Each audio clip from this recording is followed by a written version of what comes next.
నమస్కారం.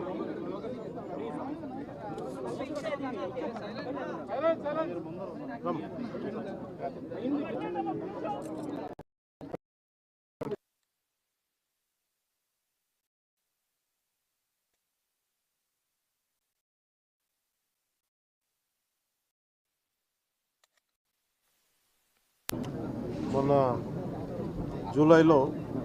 లాస్ట్ జూలైలో జిల్లా దిగుమరు వద్ద రోడ్డు ప్రమాదం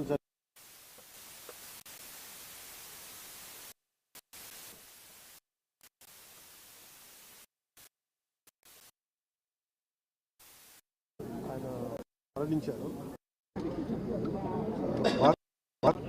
కదిలించిన సంఘటన, అలాగే అన్ని రకాలుగా చనిపోయిన తర్వాత వారి కుటుంబ సభ్యులకి వాళ్ళు చేసిన దాదాపు 5 మందికి అవయవదానం చేశారు.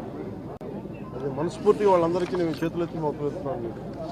ఇది చాలా అరుదుగా చనిపోయిన పుట్టెడు దుఃఖాన్ని గుండెల్లో పెట్టుకొని కూడా అవయవదానం చేసినందుకు వారి కుటుంబానికి, ముఖ్యంగా వారి సతీమణికి, వారి అబ్బాయికి మనస్ఫూర్తిగా నా ధన్యవాదాలు, అభినందనలు ధన్యవాదాలు తెలియజేస్తా ఉన్నాను.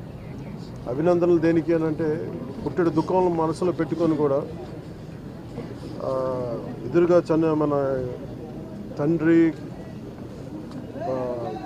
ఆవిడ తండ్రిగా ఒక బిడ్డలకి, భర్తగా ఆవిడికి, ఆయన సతీమణికి, అవన్నీ పుట్టెడు దుఃఖాన్ని గుండెల్లో పెట్టుకొని కూడా అవయవదానం చేయడం అనేది అసలు నిజంగా అది ఊహించలేనిది.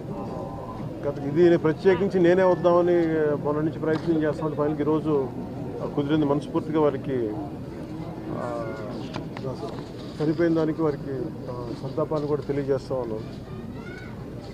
అలాగే హైదరాబాద్లో అకౌంటెంట్గా ఉద్యోగం చేస్తూ కుటుంబం కోసం మళ్ళీ ఇక్కడికి వచ్చి ఇక్కడ స్థిరపడినందుకు ప్రభుత్వం తరఫు నుంచి కూడా మేము ఆదుకుంటామని తెలియజేస్తున్నాం. సో ఎమ్మెల్యే గారికి కూడా మనస్ఫూర్తిగా నా ధన్యవాదాలు తెలుపుకుంటాను. వారి కుటుంబానికి అండగా నిలబడినందుకు. అలాగే కష్ట సమయంలో ఇంకో 2-3 సమస్యలు ప్రస్తావించారు. వాటికి కూడా కలెక్టర్ గారితో, ఆర్డీవీ గారితో మాట్లాడి ఖచ్చితంగా